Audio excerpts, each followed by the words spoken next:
So welcome back guys, like me enemy. So guys ये BTTH का episode number 63 novel based होने वाला है। तो दोस्तों बिना कोई टाइम जाए किए सीधा आते हैं वीडियो की तरफ। तो दोस्तों जैसा कि हमने पिछली वीडियो में देखा था कि शौयन ने आइस एम्परर की एक न्यू फैक्शन बनाने वाली बात मान ली थी और इसने आइस एम्परर को जामा एम्पायर के सभी के बड़े क्लैंस को एक मीटिंग पर बुलाने के लिए कह दिया था, जिस पर आइस एम्परर भी खुशी खुशी ये सब मान जाते हैं। अब दोस्तों अब हमारा सीन शिफ्ट होता है जिया शिंगत्यान और प्रिंसेस याओयी पर, जो कि एक बड़े से हाल में बैठे शौयन के युनचेन को हरा लेने के बाद उसके हर कदम पर नजर रखे हुए थे। और दोस्तों अभी के लिए प्रिंसेस याओयी जिया शिंगत्यान को युनजुन के बारे में बताती है कि युनजुन ने एग्रीमेंट के मुताबिक सारा यूनलैंड सेक्ट खाली करवा दिया है, मगर जिया शिंगत्यान इस बात पर खुश होने के बजाय कहते हैं कि माना कि हमने यूनलैंड सेक्ट से छुटकारा पा लिया है, मगर अभी के लिए जियामा एम्पायर में एक जवान शेर शौयन भी आ चुका है और मुझे नहीं पता कि ये लड़का अब आने वाले टाइम में जियामा एम्पायर के लिए रहमत बनेगा या फिर जहमत। जिस पर प्रिंसेस याओयी जिया शिंगत्यान को समझाती है कि आज शौयन की वजह से ही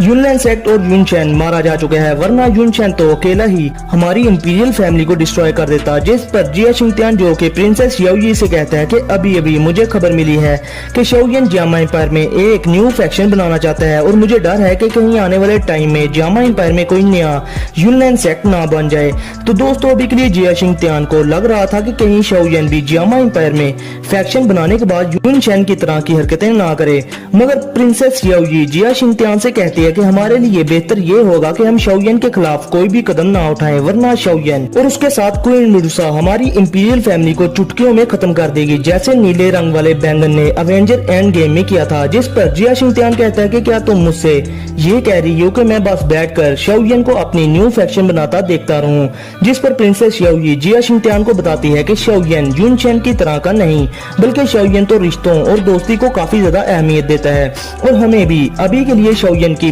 बुलाई हुई मीटिंग में जाना चाहिए। और हाँ, अगर शौयन को ये पता चल जाए कि दूसरा इंसान उसके बारे में गलत इरादे रखता है तो शौयन फौरन ही उसका दुश्मन भी बन जाता है। और तो शौयन जब किसी को मारता है तो वो एक बार भी उस पर रहम नहीं करता। और जैसा कि अभी के लिए हम शौयन का कुछ बिगाड़ नहीं सकते, तो क्यों ना हम शौयन की फैक्शन बनाने में हेल्प करें, इससे आने वाले टाइम में हमें भी काफी ज्यादा बेनिफिट्स मिलेंगे। जिस पर जिया शिंगत्यान मान जाता है, मगर वो कहता है कि कल को अगर शौयन भी युनचेन की तरह बन गया तो फिर मैं इसको माफ नहीं करूंगा और मैं तब तक उससे लड़ूंगा जब तक वो सीरियसली इंजर्ड ना हो जाए। अब दोस्तों इसके बाद प्रिंसेस याओयी जिया शिंगत्यान को मजीद बताती है कि अब यूनलैंड सेक्ट के खत्म हो जाने के बाद जियामा एम्पायर ने नॉर्थ वेस्टर्न रीजन की ग्रेट फैक्शन मीटिंग में अपनी पोजीशन खो दी है और तो और हमारी साथ वाली कंट्री चुयन एम्पायर में भी बहुत सारी फैक्शंस डिस्ट्रॉय कर दी गई हैं। और अभी के लिए चुयन एम्पायर में एक फैक्शन उभर कर बाहर आई है जो कि पॉइजन सेक्ट के नाम से मशहूर है। और तो और अभी के लिए इस पॉइजन सेक्ट की लीडर एक लड़की है जो कि 2 जोंग लेवल पर है।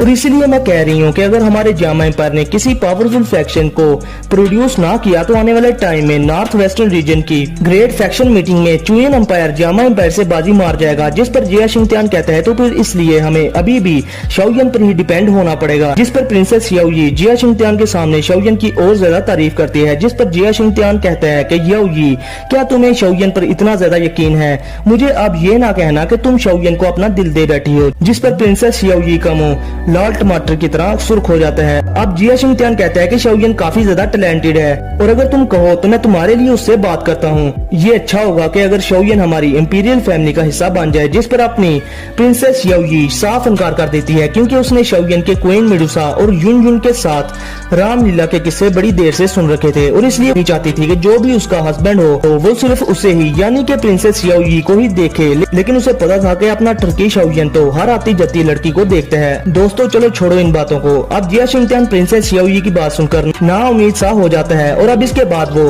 दोनों अपने काफी सारे जासूस चुयन एम्पायर के पॉइजन सेक्ट में जासूसी करने के लिए भेजने के लिए डिस्कशन करने लगते हैं। अब दोस्तों जिया शिंगत्यान वहां से चला जाता है और उसके बाद प्रिंसेस याओयी को एक जासूस आकर पॉइजन सेक्ट के बारे में खबर देता है और वो बस इतना ही बताता है कि पॉइजनस वुमेन, जो सुनकर प्रिंसेस याओयी सोच में पड़ जाती है। मगर दोस्तों आप लोगों को तो पता ही होगा कि वो पॉइजनस वुमेन कौन होगी। अब इसके साथ ही हमारा सीन शिफ्ट होता है शौयन पर, जो कि शौ क्लैन के एक सीक्रेट चैम्बर में बैठकर अपनी इंजरीज को हील और अपनी दाउची को बैठकर रिकवर कर रहा था। अब शौयन अपनी सिरेन सी स्टोरी रिंग से टायर 5 की युआन रिकवरी पिल निकालकर खा जाता है और इस पिल की वजह से अब शाओयन की इंजरीज बहुत स्पीड के साथ रिकवर होना स्टार्ट हो जाती हैं। अब इसके बाद शाओयन अपनी स्टोरी रिंग से एक ब्राइट रेड कलर का लिक्विड निकालकर उसे अपने टूटे हुए हाथ पर लगा लेता है, जिससे पहले शाओयन को थोड़ा सा दर्द तो होता है, मगर इस लिक्विड से शाओयन के हाथ की टूटी हुई हड्डियां 50% तक हील होना स्टार्ट हो जाती हैं। अब इसके बाद शाओयन अपने माथे पर बोन चिल्लिंग फ्लेम की सील पर हाथ फेरकर कहता है कि मास्टर आप बेफिक्र हो जाएं, मैं शाओयन जल्दी से जल्द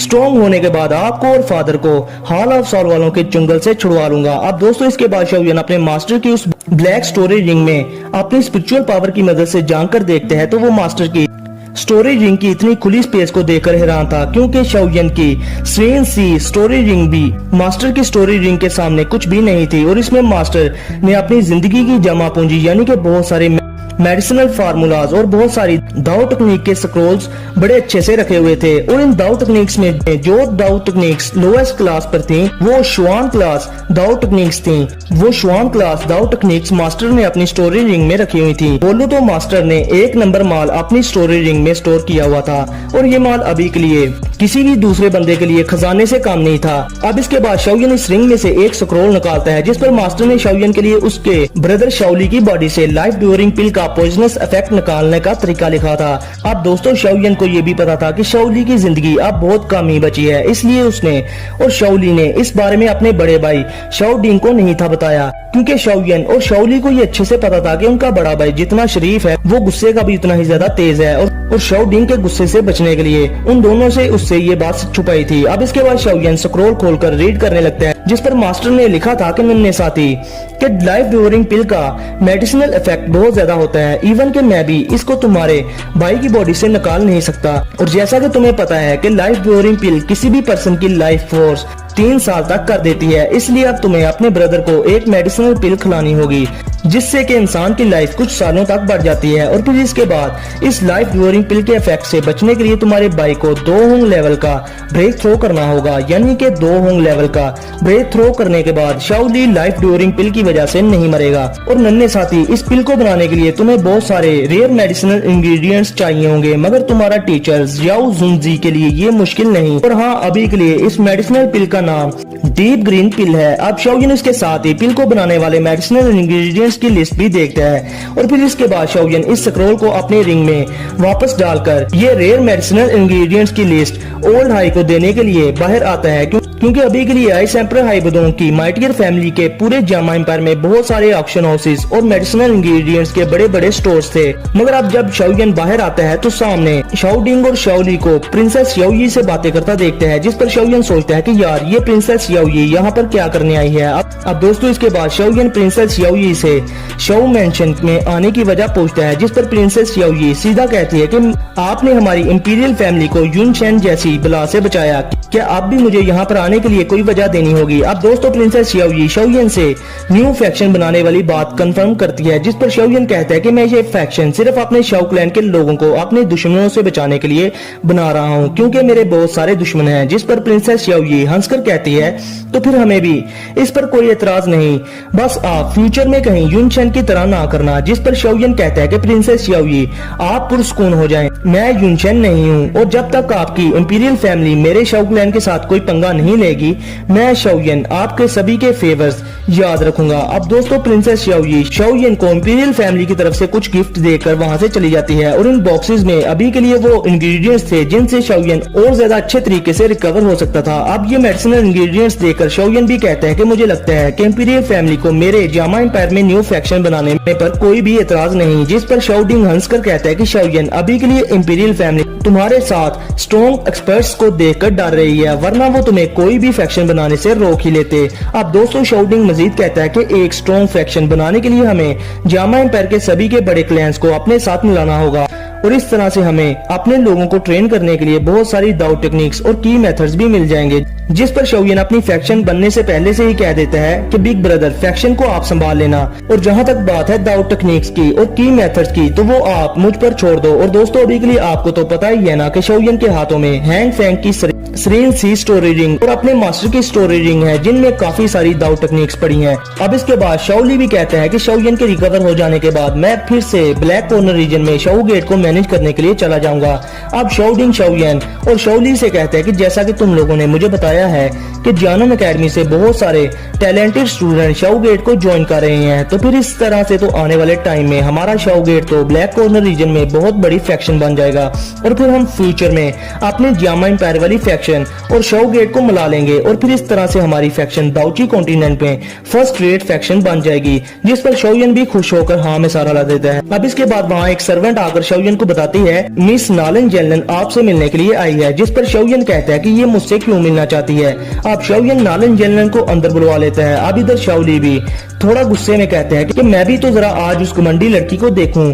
जो हमारी भाभी बनने वाली थी और जिसने मेरे भाई के साथ एंगेजमेंट तोड़ी थी, जिस पर शाओडिंग शाओली पर नाराज होते हुए कहते हैं कि वो मसला 3 साल पहले ही खत्म हो चुका था, तुम्हें ये सब अब नहीं कहना चाहिए। अब इसके बाद हम देखते हैं नालन जेलन को जो कि हाल में आकर अपने सामने तीनों भाइयों को देखती है, जिस पर शाओयन डायरेक्ट नालन जेलन से कहते हैं कि नालन शाओ जी तुम्हारे यहाँ आने की क्या वजह है, जिस पर बेचारी नालन जेलन शाओयन को इस तरह से बात करता देखकर कहती है कि टीचर जुनजुन तुम्हें एक आखिरी बार देखना चाहती हैं, जो सुनकर शाओयन हैरान होकर कहता है कि आखिरी बार मिलना चाहती हैं, इसका क्या मतलब। और फिर इसके साथ ही शाओयन गुस्से में नालन जेलन से कहता है कि अब तुम मुझे ये ना कहना कि उस बेवकूफ औरत ने अपने साथ कुछ कर लिया है और मैंने तुम लोगों को पहले ही कह दिया था कि अगर जुनजुन ने खुद को कुछ किया तो मैं शाओयन जुनलन सेक के एक डिसाइबल को ढूंढ कर किल कर दूंगा, जिस पर नालन जेलन मुड़कर वहां से जाते हुए कहती है कि टीचर ने ऐसा कुछ भी नहीं किया और मेरे पीछे आओ अगर तुम टीचर से मिलना चाहते हो तो, वरना फ्यूचर में तुम कभी भी टीचर से नहीं मिल पाओगे।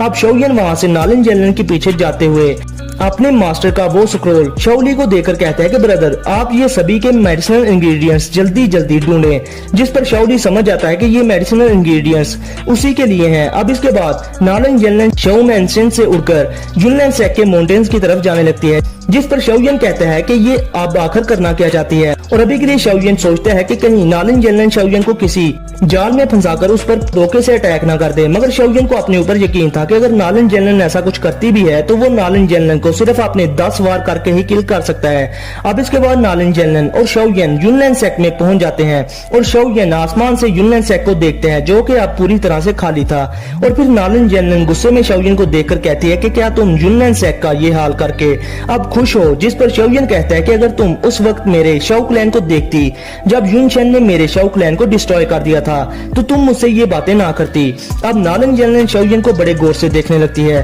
और इसमें खो जाती है और फिर वो सोचती है कि मुझे ये वही लड़का शाओयन नहीं लगता और अब का ये शाओयन अब बहुत ज्यादा मेच्योर हो गया है, क्योंकि इस शाओयन ने इतने सालों में बहुत कुछ बर्दाश्त किया है। अब इसके साथ ही नालन जेलन को वो पल याद आ जाता है जब उसने शाओयन के साथ एंगेजमेंट तोड़ी थी और तब के लिए नालन जेलन ने शाओ क्लैन में जाकर शाओयन और उसके फादर को वो बातें बोली थी जिनकी वजह से शाओ क्लैन की और शाओयन के फादर की पूरे वुटान सिटी के सामने बड़ी शर्मिंदगी का सामना करना पड़ा था। ये बातें आपको सीजन 4 के सेकंड लास्ट एपिसोड में मिल जाएंगी, मैंने वो बड़े अच्छे से एक्सप्लेन किया हुआ है। अब ये सब सोचते ही नालन जेलन अपने आप को कोसते हुए कहती है कि मुझे अपनी उस दिन की हरकत पर बहुत ज्यादा शर्मिंदगी है और अगर मैं इस दिन शाओ क्लैन में आकर मैरिज ना तोड़ती तो आज शाओ क्लैन और जुनलन सेक दोनों ठीक हालत में होते। जिस पर अपना ठरकी शाओयन लंबी आ भरकर नालन जेलन से कहता है कि अफसोस इस दुनिया में पछतावे की आज तक कोई दवाई यानी मेडिसिन भी नहीं। और फिर शाओयन मजीद कहता है कि जो हो गया सो हो गया, इसलिए अब तुम मुझे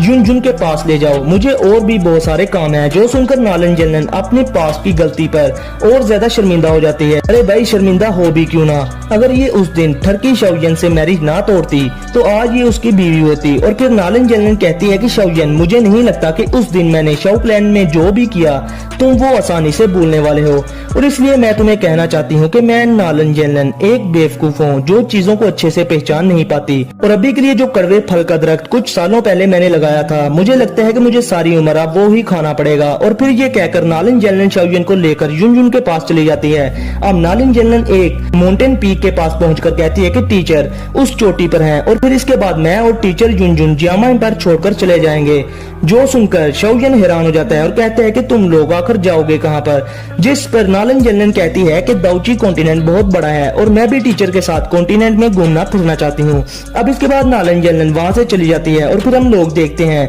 युनजुन को जो कि कहती है कि शाओयन तुम आखिर आ ही गए। जिस पर शाओयन आते ही पूछते हैं कि तुम जियामा एम्पायर छोड़कर क्यों जाना चाहती हो, जिस पर युनजुन कहती है कि यूनलैंड सेक्ट जामा एम्पायर से खत्म हो चुका है और अभी के लिए मेरा भी जामा एम्पायर में रुकने का कोई मतलब नहीं बनता। जिस पर शाओयन युनजुन से कहता है कि दाउची कॉन्टिनेंट में बहुत सारे खतरनाक एक्सपर्ट्स हैं और तुम एक लेडी हो और तुम्हारे लिए दाउची कॉन्टिनेंट में घूमना सेफ नहीं, और जामा एम्पायर जैसा भी हो तुम यहाँ पर सेव रहोगी। जिस पर शाओयन एक स्माइल के साथ कहता है कि मैं एक दाओ होंग लेवल पर हूँ और भला कौन मुझसे इतनी आसानी से पंगा लेगा, और अभी के लिए तुमने जो यूनलैंड सेक्ट को बर्बाद किया, मुझे पता है कि तुमने ये सब अपने शाओ क्लैन का बदला लेने के लिए किया है और मैं तुमसे इस पर नफरत नहीं करती। इवन कि तुमने मेरे टीचर को भी किल किया है, मैं तब भी तुमसे नफरत नहीं करती। जिस पर अपना शाओयन भी इमोशनल होकर कहता है तो फिर तुम क्यों जाना चाहती हो अगर तुम मुझसे नफरत नहीं करती तो, और वैसे भी मेरे पास स्ट्रॉन्ग एक्सपर्ट्स की कमी है, और अगर तुम वाकई में ही मुझसे हेट नहीं करती तो फिर तुम मेरे साथ रुक जाओ और मेरे कामों में मेरी हेल्प किया करो। जिस पर युनजुन कहती है कि मैं ऐसा नहीं कर सकती क्योंकि मैं यूनलैंड सेक्ट की सेक्ट लीडर थी। जिस पर शाओयन गुस्से में अपनी मुट्ठी भींच लेता है क्योंकि युनजुन अपने सेक्ट लीडर के स्टेटस की वजह से शाओयन की साइड पर रुक नहीं सकती थी। अब युनजुन बहुत ज्यादा इमोशनल होकर शाओयन से कहती है कि वैसे तो मुझे तुमसे बदला लेना चाहिए, मगर तुम्हें पता है कि मैं ऐसा कभी भी नहीं करूंगी, इसलिए फिर ये मेरे लिए बेहतर होगा कि मैं यहाँ से चली जाऊं। और हाँ, मैंने सुना है कि तुम जामा एम्पायर में एक न्यू फैक्शन बना रहे हो। और फिर युनजुन एक स्माइल के साथ शाओयन को एक डार्क ग्रीन कलर की रिंग देकर कहती है कि यूनलैंड सेक्ट ने इतने सालों में जो भी हासिल किया वो इस स्टोरी रिंग में है और ये मेरे किसी काम का भी नहीं, इसलिए ये मैं अब तुम्हें देती हूँ। जिस पर शाओयन दुखी होकर फिर से कहता है कि क्या तुम्हारा जाना जरूरी है। जिस पर युनजुन शाओयन के चेहरे पर प्यार से हाथ फेरकर कहती है कि शाओयन, यूनलैंड सेक्ट के बर्बाद होने के बाद मैं दाउची कॉन्टिनेंट में जाना चाहती हूँ, मगर मैं एक दिन वापस तुम्हारे पास जरूर लौट कर आऊंगी और मैं फिर तुम्हारे साथ खड़ी भी होने के लिए तैयार हो जाऊंगी। अब शाओयन भी युनजुन की ये बातें सुनकर बहुत ज्यादा पिघल जाता है। अब युनजुन भी कुछ सालों पहले उस मैजिकल बीस्ट माउंटेन रेंज की केव में जो हुआ था उसको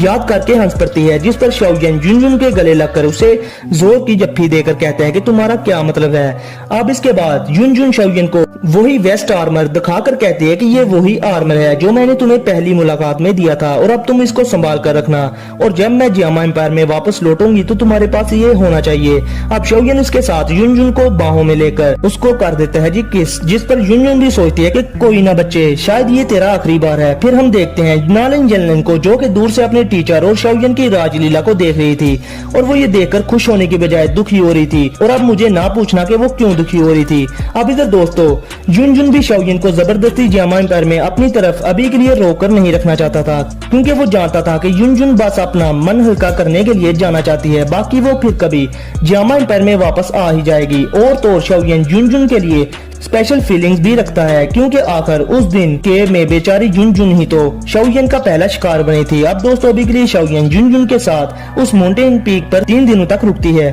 और फिर युनजुन चौथे दिन उठकर नालन जलन को लेकर शाओयन को आखिरी बार देखकर, जो कि अभी के लिए आंखें बंद करके कल्टीवेशन कर रहा था, उसको देखकर वहां से चली जाती है क्योंकि दोस्तों अगर वो थोड़ी देर शाओयन के साथ और रुकती तो शायद वो शाओयन को छोड़कर ना जा पाती। अब शाओयन आंखें खोलकर युनजुन को जाता देखता है मगर वो उसे रोक नहीं पाता और फिर इसके साथ ही युनजुन उसकी आंखों से डिसअपियर हो जाती है। अब दोस्तों शाओयन युनजुन के उस ब्लू कलर की आर्मर वेस्ट को पकड़कर देखता है और फिर वो याद करता है कि युनजुन की दी हुई इस आर्मर वेस्ट ने शाओयन को कई बार बचाया था। अब दोस्तों इसके साथ ही आज का हमारा ये एपिसोड यहीं पर होता है खत्म। तो फिर मिलते हैं आप लोगों से नेक्स्ट वीडियो में, तब तक के लिए अपना और अपने प्यारों का बहुत सारा ख्याल रखना।